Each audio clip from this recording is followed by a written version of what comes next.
네, 오늘 우리는 사도행전 20장 17절부터 24절 말씀을 통해서 알고도 가는 길이라는 제목으로 함께 말씀 듣도록 하겠습니다. 우리 저번 주 말씀이 조금 복잡했죠. 디모데를 사도 바울이 데살로니가 교회를 보내서 그곳에 잘 지내는지 황급히 떠났던 데살로니가 교회의 소식을 듣기 위해서 디모데를 보내고 고린도에서 디모데를 다시 만나서 데살로니가 교회의 소식을 들었다는 얘기를 저번 주 말씀을 통해서 우리가 들었습니다.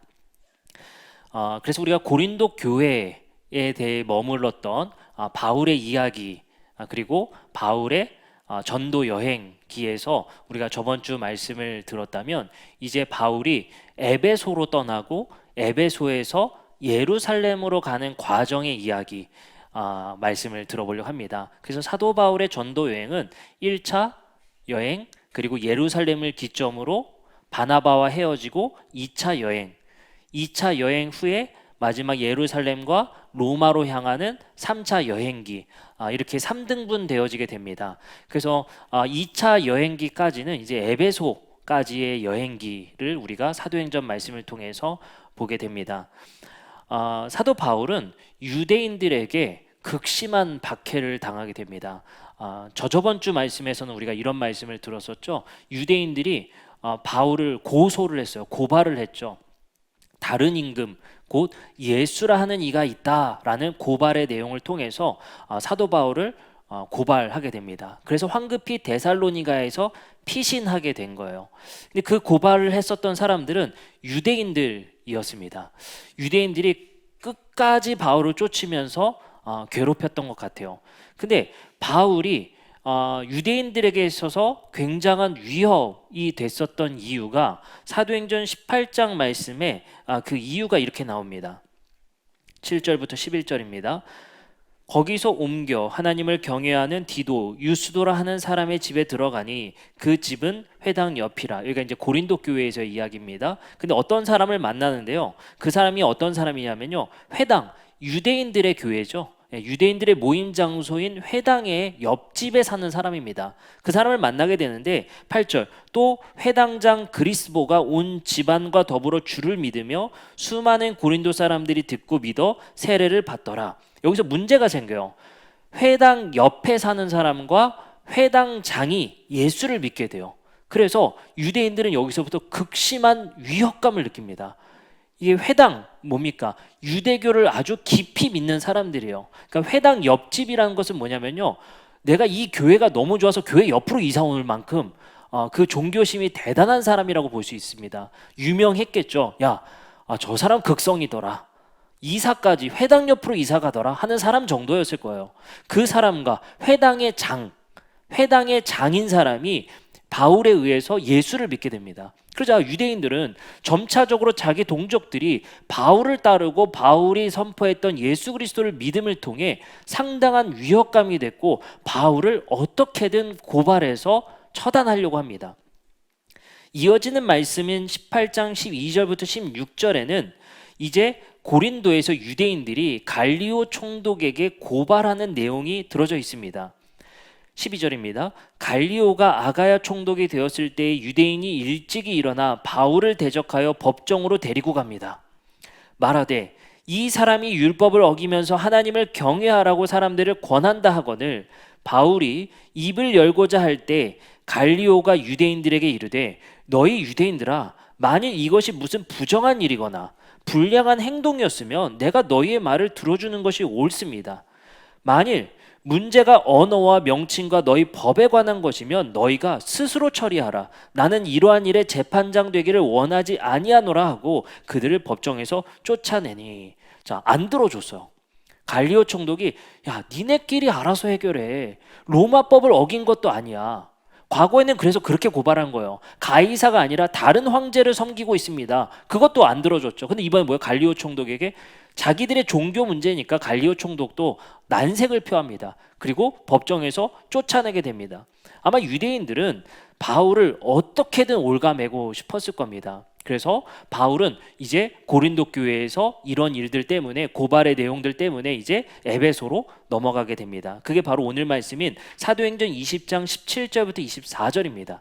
그래서 에베소에서 교회를 세워서 이제 다음 장소인 예루살렘으로 가려고 하는 그 과정 속의 말씀이 바로 오늘 본문 말씀입니다. 에베소 교회에서 이제 마지막으로 장로들에게 고별 설교를 해요. 이제 내가 예루살렘으로 간다라는 선포와 함께 이렇게 말합니다. 20장 19절부터 21절입니다.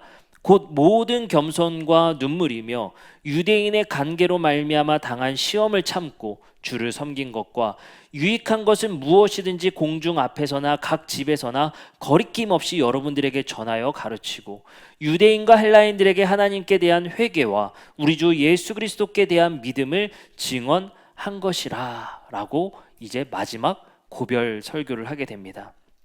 그리고 이어지는 말씀에 이렇게 말합니다.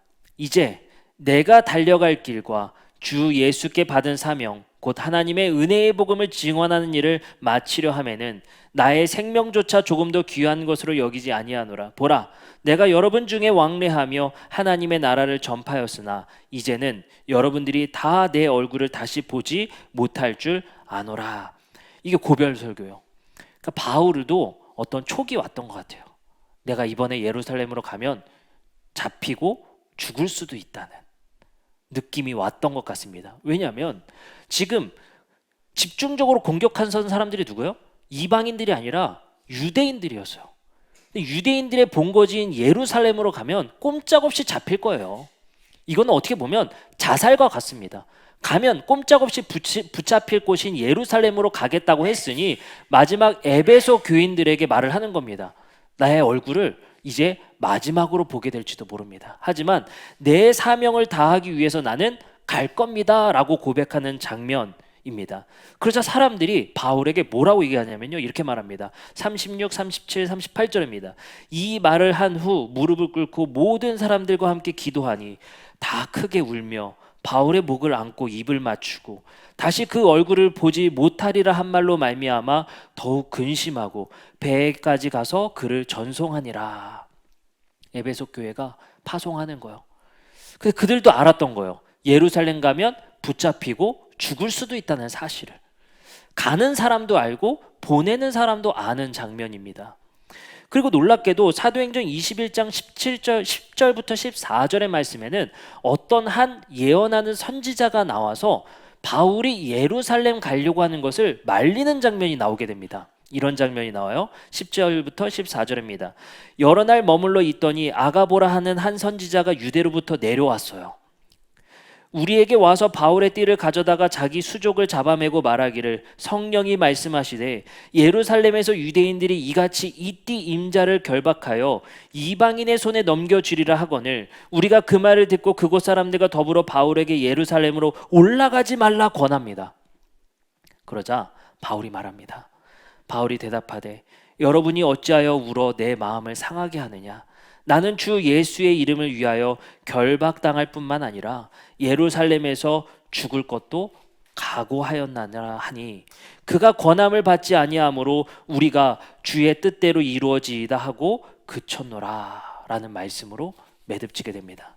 근데 놀랍게도 이 말씀을 할 때 바울은 그가 권함을 받지 아니하므로 우리가 주의 뜻대로 이루어지이다 하고 그 울음을 그쳤다고 합니다. 바울의 고집을 꺾지 못해서요. 다 알았던 거예요. 그곳에 가면 죽을 수도 있다는 사실을. 근데 사람들의 고백은 그랬습니다. 주의 뜻대로 이루어질 겁니다 라고 말을 하는 것입니다. 근데 이 말씀을 곰곰이 생각해 보니까 주님의 뜻대로 이루어 달라고 했었던 이 고백은 여기서만 그치지 않았습니다. 사도행전과 한 쌍을 이루는 누가복음 22장 42절에도 이 말씀이 나옵니다. 이르되 아버지여 만일 아버지의 뜻이거든 이 잔을 내게서 옮기시옵소서. 그러나 내 원대로 마시옵고 아버지의 원대로 되기를 원하나이다 하시니. 아까도 뭐라고 고백했죠? 주의 뜻대로 이루어질 겁니다 하고 그 길을 보내줍니다.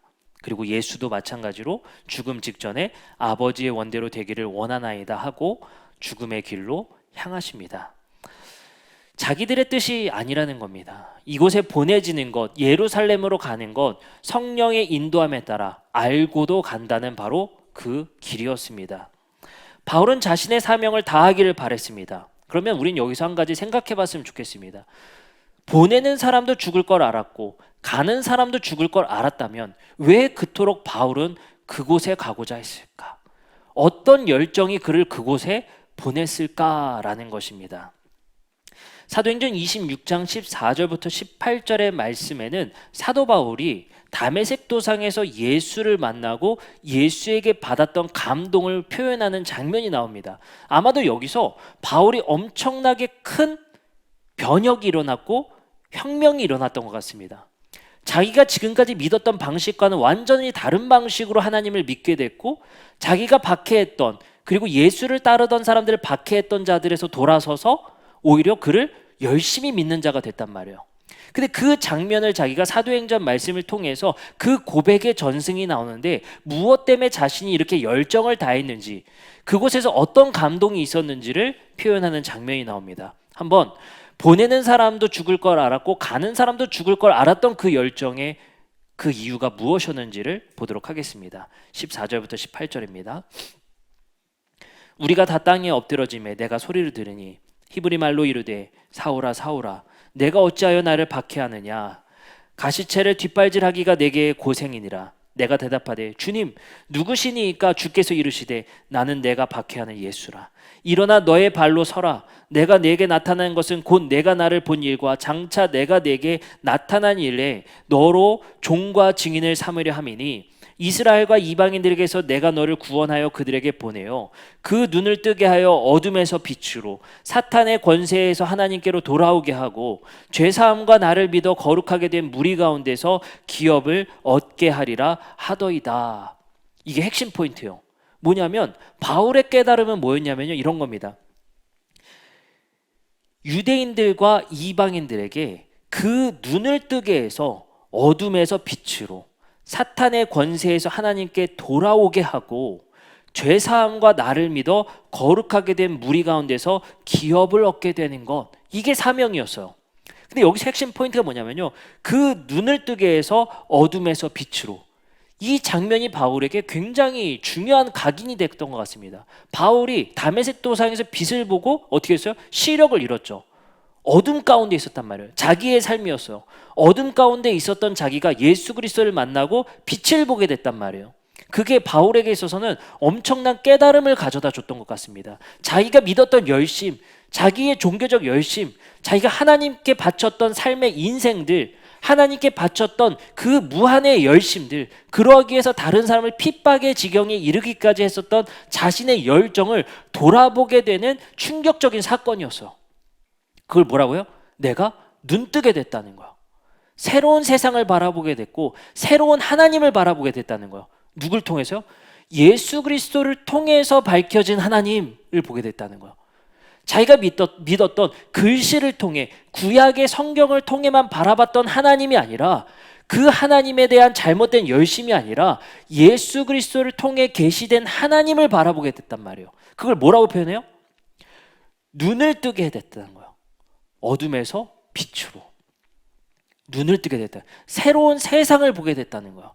자기가 지금까지 온 인생을 바쳐서 열심을 부렸던 그 열심이 허무해지는 순간이었습니다. 자기의 인생을 바칠 만큼 모든 것에 열심이었던 것이 잘못됐다는 것을 깨닫게 됐던 회심의 사건이었단 말이에요. 이것이 바로 바울이 충격을 받았던 사건이었던 것 같아요. 왜요? 자기 인생을 바쳤는데. 그쵸? 저도 비슷한 충격을 받을 것 같아요. 제 인생을 바쳤는데 아니면 어떻게 합니까? 엄청난 충격일 거 아니에요. 그쵸? 그만큼 바울에게 있어서는 자기의 모든 것을 걸었던 것으로부터 회심되는 사건이었습니다. 자기가 매여 있던 것들, 자기가 보지 못했던 어떤 것을 보게 됐던 것 같아요. 그래서 바울은 그 뒤의 내용에 같은 전파의 내용을 반복해서 얘기합니다. 한번 볼게요. 사도행전 20장 25절입니다. 자기가 눈을 뜨고 보게 되는 것 내용이에요. 20장 25절이에요. 보라, 내가 여러분 중에 왕래하며 하나님의 나라를 전파하였으나 이제는 여러분들이 다 내 얼굴을 다시 보지 못할 줄 아노라. 여기서 뭐라고 말합니까? 하나님의 나라를 전파했다고 얘기해요. 그리고 말합니다. 28장 23절이에요. 그들이 날짜를 정하고 그가 유숙하는 집에 많이 오니 바울이 아침부터 저녁까지 강론하여 하나님의 나라를 증언하고. 28장 30절부터 31절입니다. 바울이 온 이태를 자기 셋집에 머물면서 자기에게 오는 사람을 다 영접하고 하나님의 나라를 전파하며. 자기가 새롭게 본 것은 뭐예요? 하나님의 나라였어요. 하나님의 나라. 예수를 통해 계시된 새로운 하나님을 바라보게 됐고, 그 하나님의 통치가 우리가 기다리는 나라가 아니라 이미 이 땅에 도래됐고 실현됐다는 것을 깨닫게 된 겁니다. 유대인들은 기다렸거든요. 하나님이 이곳에 다시 임재하기를. 성전에 계시지 않는 그 하나님이 다시 도래하기만을 기다리면서 그것에 방해되는 요소들을 다 제거하고 살았어요. 근데 다메섹에서 깨닫게 된 거예요. 이미 오셨다는 사실을. 이미 우리 곁에 계시다는 사실을. 누굴 통해서요? 예수라는 분을 통해서. 그가 이미 이곳에 실제하다는 사실을. 우리가 넉넉히 봤었던 그 성전에 언제 올까? 성전 벽만 붙들고 기도하며 살았던 우리의 삶, 그것에 방해되는 요소는 죽일 만큼 열심을 부렸던 것들. 그들의 열심이 어디 있었습니까? 하나님의 임재가 성전에서 떠나갔던 이유의 결론을 자기들은 예언서에 이렇게 담았어요. 우리가 우상을 숭배해서야. 우리가 하나님에 대한 열심을 잘못해서야. 우리 할례도 제대로 안 했잖아. 우리 제사를 얼마나 엉망으로 드렸냐? 자기 반성으로 가득했어. 늘 뉘우치고 살았습니다. 왜요? 우리의 잘못된 행실들 때문에 하나님이 떠나셨으니까. 그러니까 유대인들은 400년 넘는 기간 동안에 강박에 이르게 된 거예요. 그래서 이 예루살렘에서 하나님의 임재가 방해되는 요소들, 예수를 믿어? 예수가 하나님과 동등한 분이야? 예수를 신으로 예배해? 너희들이 예루살렘에 거주한다면 하나님은 다시 돌아오시지 않아. 그들을 죽이든지 쫓아내. 이런 상황이란 말이에요. 바울은요, 간절히 기다렸던 하나님이 돌아오셔서 우리에게 다시 한번 다윗의 시대와 같은 시대가 도래하기를. 그때 참 먹고 살만 했는데, 그때 참 우리가 다른 나라들도 우리를 부러워했는데, 그 말을 되뇌이면서 그들은 열심을 지켰습니다. 근데 바울은 알게 된 거예요. 알아차림의 사건이 생긴 겁니다. 바로 그분이 이미 오셨음을. 우리만 모르고 있었던 사실. 성전만 바라보고 그곳에 오실 거라고만 생각했었던 우리의 생각이 잘못됐다는 사실을 다메섹에서 바울은 깨닫게 됩니다. 우리가 그를 쫓아내어, 그를 믿는 자들을 쫓아내어 하나님의 임재를 속히 오게 하려고 했었던 그것이 잘못됐다는 사실을, 도리어 우리가 쫓아내고자 했었던 그들에게 하나님이 함께하고 계셨다는 사실을 그는 알게 된 겁니다. 그래서 그는 하나님 나라가 이미 이곳에 실제한다는 사실에 미쳐버린 사람이에요. 거기에 완전히 꽂힌 거예요. 왜요? 기다리지 마, 왔어. 성전을 넉넉히 바라보지 마, 그것은 무의미해. 이미 그분은 실제하고 계셔. 그리고 그를 믿는 그 교회에 계시더라니까, 그 하나님이. 나는 그걸 경험했고, 그 현장에서 그곳에 사랑이 있다는 것을 경험했어. 그 사랑을 통해 이곳에 하나님이 계시다는 것을 나는 경험했어. 그것을 전하고 다녔던 거예요. 그것에 미쳐버린 사람입니다. 근데 왜 예루살렘으로 굳이 갔을까요? 그는 로마서 말씀에 의하면요, 이렇게 고백을 해요. 11장부터 12장의 말씀이 굉장히 논란이 되는 로마서 말씀이거든요. 바울이 어떤 고백을 하냐면요, 이렇게 고백을 합니다. 내 동료이고 내 형제인 사람들이 구원받았으면 좋겠다. 나를 핍박했지만 그래도 내 형제요, 내 동포인 사람들도 구원받았으면 좋겠다라는 고백입니다. 아마도 바울은 잘 몰랐던 것 같아요. 뭘요? 지금 우리처럼 교리적으로 어떤 정립되거나 교리적 체계가 있었던 시기가 아닙니다. 어떤 사람만 구원받고 어떤 사람은 구원받지 못하고 이거를 완전히 이분법적으로 쪼개지 못한 시대예요. 그때 바울은 그것이 정리되지 못했던 시기에 11장, 12장, 13장에 뭐라냐면 이스라엘의 구원을 갈망합니다. 그들도 하나님께서 긍휼을 베푸시기를, 그들에게도 하나님이 오래 참으시기를. 근데 놀랍게도요, 베드로 후서도 마찬가지예요. 베드로가 뭐라고 하냐면요, 하나님은 오래 참으시는 중에 저들을 다 구원했으면 좋겠다라는 열망이 담겨요. 다시 말씀드리지만 그때는요, 누가 구원받고 누가 구원받지 못하고를 이분법적으로 완전히 구분짓지 못하던 시대예요, 교리적으로. 그러니까 내 형제였고 내 동포였고 내 가족이었던 사람들도 구원받았으면 좋겠다라는 소망이 담겨요. 이걸로 따지면 제가 여러분들께 이런 말을 했으면 여러분들 괜찮겠어요? 아유, 제 마음이 나만 같아서는 예수 믿지 않는 사람도 다 같이 구원받았으면 좋겠어요. 어디 신문에 실릴 겁니다. 근데 그 시대는 그러지 않았어요. 내 가족이니까, 내 친척이니까, 내 이웃이었으니까. 그들은 잘 몰라서, 나처럼 잘 몰라서 여전히 성전만 바라보고 있는 그들을 불쌍히 여겨주세요. 이게 바울의 마음이었단 말이에요. 바울이 왜 예루살렘으로 갔겠습니까? 자기 형제, 가족에게 알려주고 싶어서. 뭘요? 그 하나님의 나라는 이미 왔다는 사실을. 기다림의 대상이 아니라 우리 곁에 이미 계시다는 사실을 목숨 바쳐 알려주고 싶었던 거예요. 누구에게요? 내 사랑하는 가족에게, 내 사랑했던 동포 이웃에게 알려주고 싶었던 그 진리였던 겁니다. 자기의 목숨을 바칠 정도였습니다. 누가복음 17장 20절부터 21절의 말씀에 제자들은, 바울 이전의 제자들은 이미 이 사실을 예수를 통해 알고 있었을 겁니다. 예수는 제자들에게 이런 말씀을 전하시죠. 누가복음 17장 20절부터 21절입니다. 새 번역입니다. 바리새파 사람들이 하나님의 나라가 언제 오느냐고 물으니, 그쵸? 하나님의 나라, 다시 말하면 하나님의 임재가 언제 오냐고 성전을 바라보던 사람들이 예수께 물은 거예요. 이것만 기다리는 사람들이라니까요. 이거에 방해되는 모든 거를 다 제거하던 시대였단 말이에요. 예수님께서 뭐라고 대답하는지 봅시다. 예수께서 그들에게 대답을 하셨다. 하나님의 나라는 눈으로 볼 수 있는 모습으로 오지 않는다. 또 보아라, 여기에 있다 또는 저기에 있다 하고 말할 수 없다. 보아라, 하나님의 나라는 너희 가운데 이미 있다. 왜 보지 못하냐는 거예요. 왜 여기서 너희들은 천국을 누리지 못하냐는 거예요.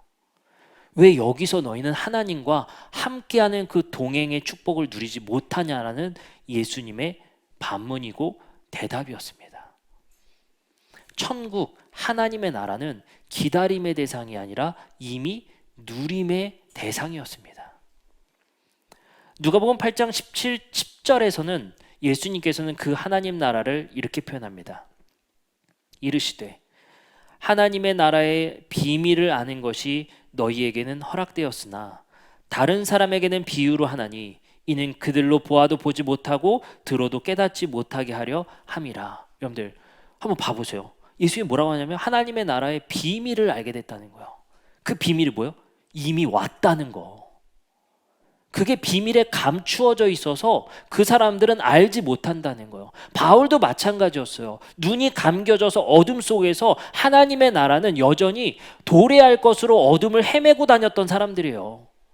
근데 그가 눈을 뜨고 어떻게 됐어요? 하나님의 나라가 너희에게 이미 있다는 사실을 깨닫게 된 거예요. 예수를 통해 하나님의 나라와 실존과 실제가 이미 우리 곁에 있다는 사실을 누리게 됐고 교회를 통해 경험하게 됐단 말이에요. 그리고 나서 예수님은 이어서 하나님의 나라를, 천국을 비유로 말씀하십니다. 놀랍게도 오늘 장로님께서 기도로 이 말씀을 하셨어요. 마태복음 13장 44절입니다. 천국은 마치 밭에 감추인 보화와 같습니다. 사람이 이를 발견한 후 숨겨두고 기뻐하며 돌아가서 자기의 소유를 다 팔아 그 밭을 사느니라. 천국은 마치 뭐래요? 밭에 감추인 보화와 같습니다. 어쩌면요, 그리스도인이라는 것은 이 가치를 이 세상에서 발견한 사람들. 바울이 다메섹에서 어둠 속에서 눈을 떠서 이 가치를 알아차린 사람. 이게 너무나도 환희가 있고 밭에 감추인 보화라는 것을 깨닫게 된 바울은 죽을 작정을 하고 나의 사명에 달려갈 길이 예루살렘이라고 고백하는 거예요. 왜요? 이게 보화라는 가치를 깨달았기 때문에. 이 땅에서 하나님이 이 땅에 이미 와서 그때 참 좋았어를 되뇌이는 고백의 삶이 아니라 지금 누려야 된다는 사실을 바울은 자기 동지들에게 반드시 알렸어야 됐다는 거예요. 또 이어집니다. 이 이어지는 말씀들은 천국은 마치라는 비유가 계속되는데요. 그 뒤에 나오는 말씀이 이런 말씀들이요. 용서할 줄 모르는 종의 비유, 포도원 품꾼의 비유. 이런 비유를 통해서 천국은 마치 모모와 같다. 천국은 마치 포도원의 품꾼과 같다. 뭐 이런 식으로 설명하거든요. 왜요? 비밀로 감춰져 있는 사실이기 때문에 비유로 말씀하신다는 거예요. 그 가치를 알아차릴 사람만 알아차리라는 거예요. 요한복음에서는 조금 다른 방식으로 이 가치를 설명합니다. 요한복음 8장 31절부터 32절입니다. 이렇게 말합니다. 그러므로 예수께서 자기를 믿은 유대인들에게 이르시되 너희가 내 말에 거하면 참으로 내 제자가 되고 진리를 알지니 진리가 너희를 자유롭게 하리라. 진리를 알게 될 거라는 거예요. 요한복음에서의 중요성은요, 알아차림이거든요. 그러니까 예수를 아는 것이 영생이다라고 표현해요. 아는 걸 되게 중요하게 생각합니다. 아는 것. 아는 걸 중요해요. 마태복음은 실행하는 걸 되게 중요하게 생각해요. 근데 요한복음은 아는 게 구원이래요. 아는 것. 뭘 알래요? 진리가 우리를 자유롭게 한다는 사실을 아는 게 중요하다는 거예요. 그렇죠? 근데 여기서 방점이 찍히는 게 뭐예요? 자유예요. 자유. 해방이거든요. 제가 계속 말씀을 드리죠. 죄사함, 해방, 속량 다 똑같아요. 왜냐하면 항상 이 구원을 설명할 때 출애굽기를 예를 들어서 설명하잖아요. 생각해 보세요. 이스라엘이 애굽의 파라오의 종되어 있다가 이들이 해방되어서 구원받아서 이스라엘로 이주하는 이야기예요. 근데 이 이스라엘 사람들이 해방되어져서 이스라엘로 이주할 때 그 사람들이 가지고 있던 죄가 중요해요? 안 중요해요. 여기서 중요한 건 뭐예요? 해방이에요. 해방이란 말이에요. 파라오의 손에서 해방되어 누구의 손으로? 하나님의 손으로 이전되는 사실이 구원이란 말이에요. 여기서도 마찬가지인 거예요. 진리가 우리를 자유롭게 한대요. 우리가 매였던 삶에서 자유를 얻게 된다는 거예요. 한번 봅시다. 그러면 그 진리가 뭘까요? 요한복음 14장 6절부터 7절에 이렇게 말합니다. 예수께 이르시되 내가 곧 길이요 뭐다? 진리다라고 말하는 거예요. 그러면 다시 한번 진리가 우리를 자유롭게 한다면 누가 우리를 자유롭게 한다는 거야? 예수가 우리를 자유롭게 한다는 말과 같은 거죠. 내가 곧 길이자 진리이기 때문에. 그러면 예수에 의해서 우리가 자유를 얻게 된다는 거예요. 자유를. 진정한 이 땅에서 메인바에서 해방되어진다는 거예요. 그게 뭘까요? 마치 바울이 잘못된 열심, 인생을 걸었던 것으로부터의 자유. 그것이 우리의 모든 것인 줄 알았던 착각으로부터의 자유. 그게 바로 우리가 눈을 뜨게 된다는 거예요. 그게 우리의 삶에 결코 본질이 아니었고 모든 것을 걸 만큼의 중요한 게 아니었구나. 도리어 우리의 인생을 걸어야 됐던 것은 밭에 감추어져 있었구나. 그거를 깨달은 바 되는 거예요. 깨달은 바 되어지는 것. 이게 우리 그리스도인들에게도 깨달은 바 되어져서 여기에 우리는 뭐가 돼요? 삶을, 인생을 거는 사람들이 된 거죠. 갈라디아서 2장 4절에서는 그래서 바울이 철저하게 경고하는 한 가지가 있습니다. 이렇게 말합니다. 이는 가만히 들어온 거짓 형제들 때문이라. 그들이 가만히 들어온 것은 그리스도 예수 안에서 우리가 가진 자유를 엿보고 우리를 종으로 삼고자 함이로되. 바울의 강조점은 뭐예요? 자유입니다. 예수에 의해서 얻게 된 그 자유를 다시 한번 빼앗아 종노릇하게 하려고 하는 것에 굉장한 경고를 하게 됩니다. 갈라디아서 5장 1절도 마찬가지예요. 그리스도께서 우리를 자유롭게 하려고 자유를 주셨으니 그러므로 굳건하게 서서 다시는 종의 멍에를 매지 말라라는 거예요. 이제 더 이상 유대교의 체계, 종교적 열심, 로마의 너희들을 압제했던 그 세계관들, 가치관들, 그것으로부터 너희들은 자유해지라는 거예요. 왜요? 예수가 너희를 자유롭게 했으니까. 갈라디아서 5장 13절도 마찬가지입니다. 형제들아, 너희가 자유를 위하여 부르심을 입었으나 그러나 그 자유로 육체의 기회를 삼지 말고 오직 사랑으로 서로 종노릇하라 라고 합니다. 여기서 뭐라고 하죠? 형제들아, 너희가 자유를 위하여 부르심을 입었다. 여기서 뭐가 중요해요? 계속 반복되는 게 자유, 해방이요.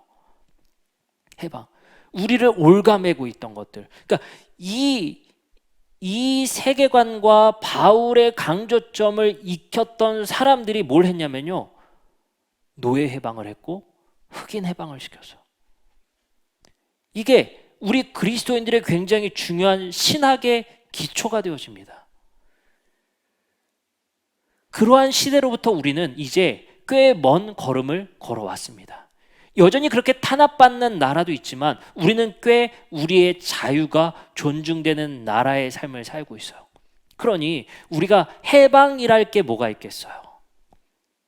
어쩌면 우리는 그런 직접적인 물리적 억압으로부터의 해방의 삶을 사는 것이 아니라 지금 우리의 삶의 욕망에 얽매여 있는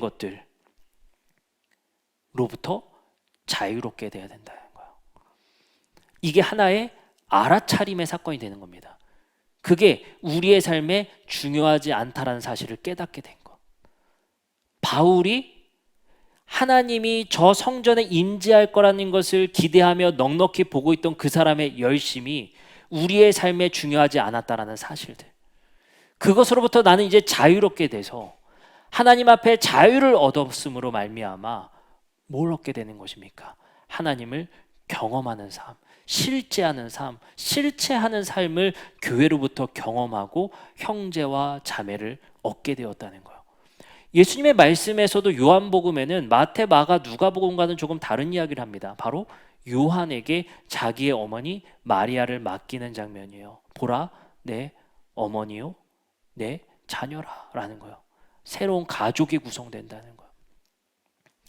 우리의 세계관은 자꾸만 MBTI 중심으로 묻게 하고 맞는 사람끼리끼리를 존재하게 하고 이제는 여와 야로 정치적 견해로 나뉘게 하고 끊임없이 갈등을 유발하게 하는 세계관 속에서 살아갑니다.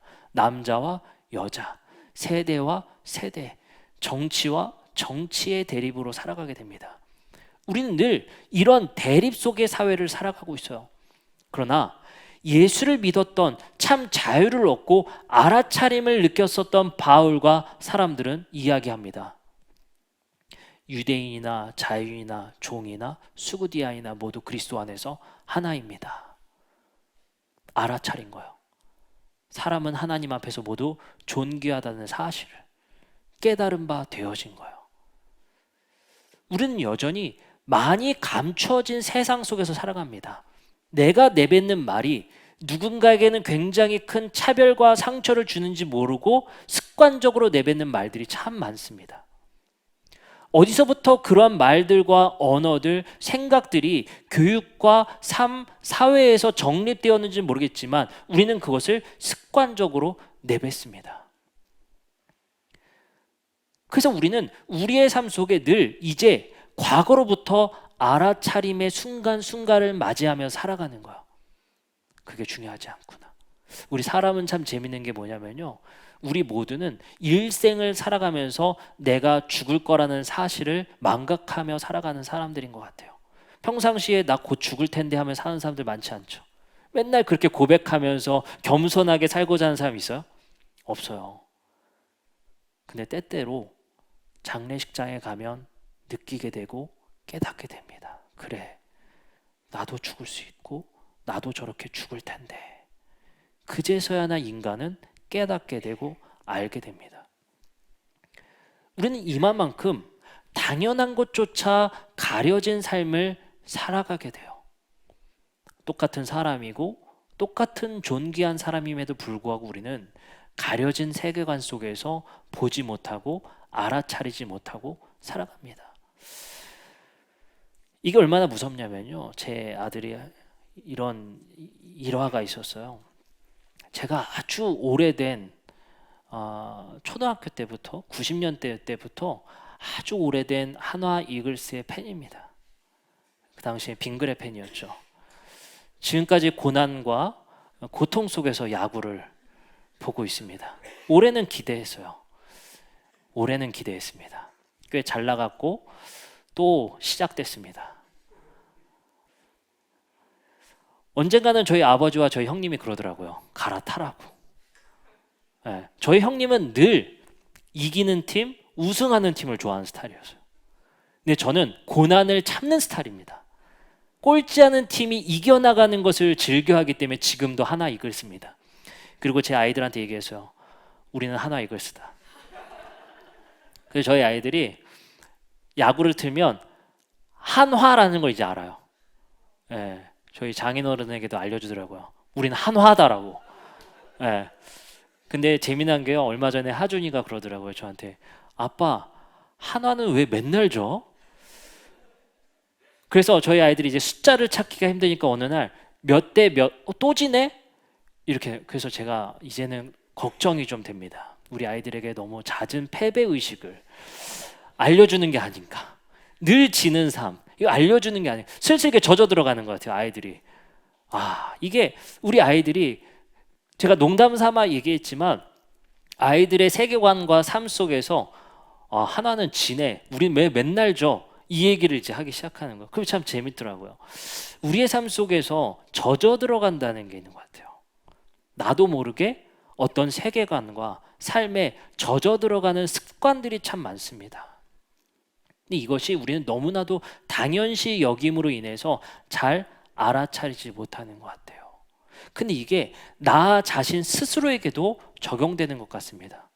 어떨 때는요, 저는 다른 사람과의 특이점을 발견할 때가 있는데 스스로 나 자신에 대해서 상당한 의문을 품고 사는 사람 중에 한 명입니다. 그래서 제가 참 맞는 과를 간 것 같아요. 철학과나 신학과를 갔어야 되는 사람인데 그 삶에 대해서 되게 질문이 많은 사람이거든요. 근데 우리는 스스로 이런 질문을 던져보지 않습니까? 나는 누구인가? 질문을 던지게 된단 말이에요. 제가 대학교 때 참 많이 던졌던 질문인 것 같아요. 나는 누구인가? 우리는 때때로 착각을 합니다. 어떤 착각을 하죠? 내가 입은 옷, 내가 사는 집, 내가 타는 차, 그것이 나인 줄 알고 착각하는 거예요. 사실은요, 본질, 나는 그게 아니잖아요. 근데 내가 가난에 처해서 잘못된 옷, 좀 후진 옷을 입으면 그게 나처럼 투영돼서 슬퍼지고 아파집니다. 사실 그건 나는 아닌데 내가 사는 집 때문에 참 슬퍼져요. 내가 사지 못하는 것 때문에 참 슬퍼져요. 어쩌면 내가 보고 있는 휴대폰은 내가 아닌데 마치 휴대폰이 나인 마냥 사는 경우가 참 많이 있습니다. 그러면 우리는 결국에 나는 누구인가? 라는 질문을 던지게 되는 거예요. 이게 오랜 세월 던져진 질문이죠. 데카르트라는 사람이 그렇게 말합니다. 생각한다, 고로 난 존재한다. 데카르트도 똑같은 질문을 던졌던 것 같아요. 나는 누구인가? 우리가 착시 현상이라고 하죠. 우리의 눈이 얼마나 부정확하냐면요, 착시 현상이라는 것을 통해서 눈으로 직관적으로 보는 것 자체가 진실이 아니라, 팩트가 아니라 뇌가 재해석한다는 사실을 알게 됩니다. 빨간색이 진짜 빨간색일까를 우리 의심하게 되는 거예요. 왜요? 뇌가 빨간색이라고 알려주는 거거든요. 직관적으로 눈이 보는 게 아니라. 그런 삶을 살아가고 있단 말이에요. 그래서 고대의 사람들부터 늘 이 삶이 진짜인가를 의심하는 게 우리 인간인 것 같아요. 왜요? 내가 나를 들여다볼 수가 없으니까. 나 자신은요, 누군가를 통해서밖에 못 들어요. 누군가를 통해서부터 우리는 나 자신을 알게 됩니다. 거울은 진짜 나를 보여주는 걸까요? 라는 의심을 해보게 되는 것이죠. 그러면서 많은 철학자들의 대답은 거의 다 비슷하게 결론 나는 것 같아요. 생각한다, 고로 존재한다. 그 말이 뭐겠습니까? 결국엔 하나만이 분명하게 말할 수 있는 한 가지인데, 내가 이것을 생각하고 있는 것, 이것을 의심하고 있는 것, 내가 이것을 알아차리는 그것만큼은 진짜가 아니겠느냐라고 말을 한다는 거야. 결국엔 진리가 우리를 자유롭게 한다는 것, 바울의 사고방식들, 그리스도인들이라는 것은 나라는 진짜 존재를 발견하게 되는 것, 그 실체를 우리는 이 땅에서 알아차리게 되는 것, 그것만이 우리가 이 땅에서 진짜라고 부를 수 있다는 거예요. 바울은 이것을 발견하게 됐고 무엇이 감추어진 보화인지를 깨닫게 된 것이 바로 바울입니다. 우리의 삶도 마찬가지인 것 같습니다. 오늘의 말씀을 맞추면서 더 이상 하나님 나라를 기다리는 사람들이 아니라 하나님 나라가 내 곁에 있다는 것을 알아차리셨으면 좋겠습니다. 그것이 너무나도 값지다는 사실을 알아차리셨으면 좋겠어요. 우리의 고통 속에, 고난 속에 그것이 죽음의 길인 것을 알고도 갔던 바울의 열망이 무엇이었겠습니까? 우리의 삶 속에 어떤 열망 속에 살아가고 계십니까? 이것이 우리의 삶의 전부인 양 아둥바둥 살아가는 것으로부터 하나님께서 우리를 자유롭게 하셨습니다. 그리고 여러분들에게 말씀하십니다. 알아차리라는 거예요. 그 천국이 밭에 감추어 있다는 사실을. 여러분들, 그것이 너무 값져서, 그것이 우리의 삶에 너무 귀해서 나의 달려갈 길, 이 사명을 위해서 내 목숨을 바치겠다고 할 만큼 값지다는 사실을 이 땅에서 알아차리셨으면 좋겠어요. 그래서 여러분들, 부디 여러분들 미래를 위해서 우리의 모든 욕망을 쏟아붓는 삶을 살기보다는 지금 현재의 하나님 나라를 누리셨으면 좋겠습니다. 더 이상 내가 입은 것, 사는 곳, 그리고 살아갈 곳 때문에 고민하고 씨름하고 인생을 쏟아붓지 마시고요. 내 가족, 내 형제, 내 자매, 내 자녀, 지금의 주어진 것에 행복하셨으면 좋겠어요. 그리고 거기에 사랑을 쏟으셨으면 좋겠습니다. 더 이상 성전에 임재할 하나님을 바라보고 사는 게 아니라 내 곁에 계신 하나님, 내 곁에 계신 주님과 이웃, 형제, 자매, 가족, 자녀를 돌아보시기 바랍니다. 그것을 알아차리는 우리가 되었으면 좋겠어요. 이 시간 우리 함께 찬양하고 기도하도록 하겠습니다.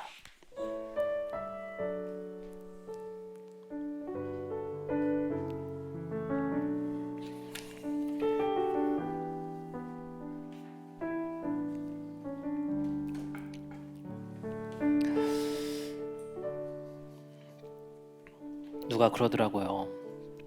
그렇게 열심히 살다 언제 누릴래? 우리 다 아는 얘기 아닙니까? 이거는 세상 사람들의 지혜고 오랜 세월 흘러왔던 지혜인 것 같아요. 야, 인생은 짧아. 결국 사람은 죽게 돼 있어. 다 아는데, 그쵸? 근데 우리는 여전히 언제 누릴래, 언제 누릴래 하면서 우리의 삶을 마치 바울과 같이 잘못된 열정에 쏟아붓고 사는 것 같습니다. 여러분들 알아차리셨으면 좋겠어요. 밭에 감추인 천국의 보화를 우리는 발견해서요, 지금 현재를 누리시고 하나님이 우리의 곁에 이 교회에 함께 하시다는 것을 통해서 우리가 지금의 시간, 우리의 날들을 누리셨으면 좋겠습니다. 함께 찬양하시겠습니다.